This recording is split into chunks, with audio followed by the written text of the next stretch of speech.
Hello guys, welcome back to our channel Winsworld TV. So dahil sa napaka-impresibong panalo ni former 3 World Division Champion Cuadro Alas Angas ng Pinas John Riel Casimero. Hindi lang isa kundi dalawang promoter ang nag-aagawan makuha itong si Cuadro Alas John Riel Casimero. Ano kaya ang rason kung bakit gusto ng mga promoter itong si former 3 World Division Champion Cuadro Alas John Riel Casimero?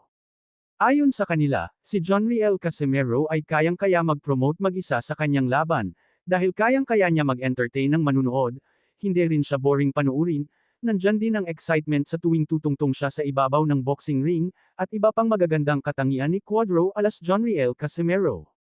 Si Casimero lang ang bukod tanging malupit manghamon sa kalaban at nagpapa-excite sa mga bashers at mga haters niya. Ibang-iba din si Casimero kung lumaban dahil ito ay punong-puno ng excitement. Dahil kitang-kita sa bawat patama niya sa kanyang kalaban na si former world challenger Saul Sanchez ay malakas ang sigawan, lalong-lalo na nung pinatumba niya si Saul Sanchez ay grabe ang hiyawan ng mga manunood, pati mga bashers niya ay napapasigaw. Bukod dyan ay isa talagang malakas na nilalang itong si John Riel Casimero, kaya gustong-gusto siya ng mga promoter, kaya pinag-aagawan.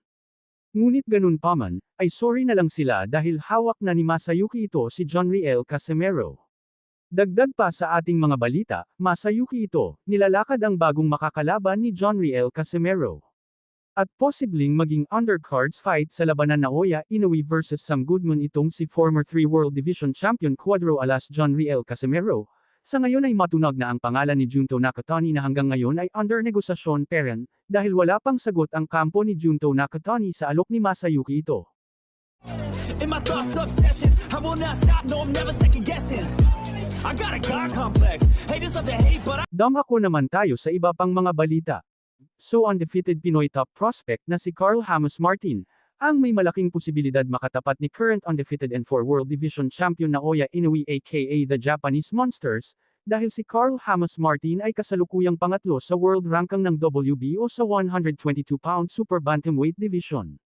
Dahil si TJ Doheny ay tinalo na ni Naoya Inoue, at baka isusunod ni Naoya Inoue itong si Sam Goodman, at kung sino ang manalo sa kanilang laban ay siyang kakalabanin ni Carl Hamas Martin, ngunit ganun pa man ay kailangan niyang talunin lahat ng kanyang mga laban sa mga impresibong panalo.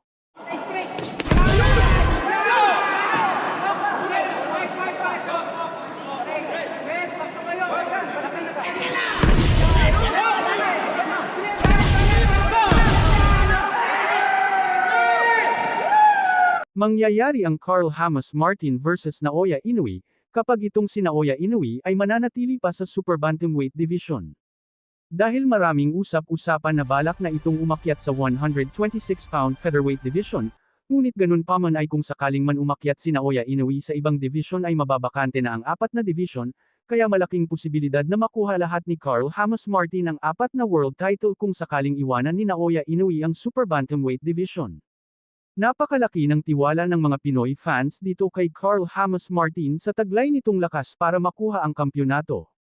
Ngunit ganun pa man ay kung sakaling umakyat naman si Naoya Inoue sa ibang division ay hindi pere naman ito makakaligtas kay 3 World Division Champion Cuadro Alas Angas ng Pinas John Riel Casimero at isang malaking pagkakataon din naman ni John Riel Casimero na habolan si Naoya Inoue sa kahit anumang division.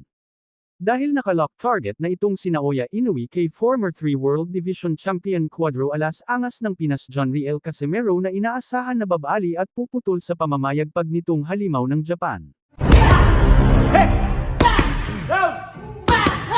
Junto Nakatani ang nakahanay na naman na gusto makalaban ni former 3 World Division Champion, Cuadro Alas Angas ng Pinas John Riel Casimero, dahil alam naman ng karamihan na ang laban ni Naoya Inoue vs John Riel Casimero ay medyo malabo na mangyari, dahil talagang hindi pinapansin ni Naoya Inoue itong si Cuadro Alas Angas ng Pinas John Riel Casimero kahit ano pa ang gawin niyang pagpapapansin dito. Ngunit ang labanan John Riel Casimero vs Junto Nakatani, ay sobrang laki ng pag-asa na maikasa ito. Dahil kung itong si John Riel Casimero, ay magiging champion sa 122-pound Super Bantamweight Division, kung sakaling iwanan na ni Naoya Inoue ang kanyang titulo na hawak sa Super Bantamweight Division, ay pwede nang upuan ni John Riel Casimero ang division sa oras na umakyat na ng timbang itong si Naoya Inoue. Sa bagong henerasyon kasi ngayon guys ay ang mga bagong titulo ang pinagbabasihan sa laban, in short hindi kalalabanan ng mga Hapon, kung hindi ikaw ang mandatory challenger.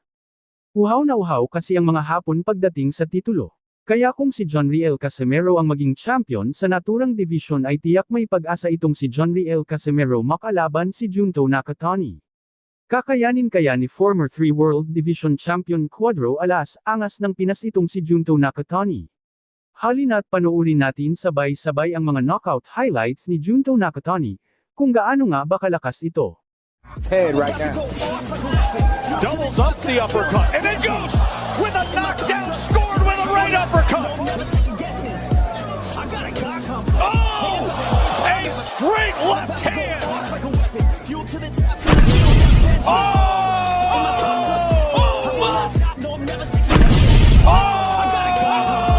Oh my! That was devastating. He is laid out. Thank you for watching. Salamat sa inyong panunood. This is Wins World TV, saying peace, love and good vibes lang tayo lagi, okay, alright.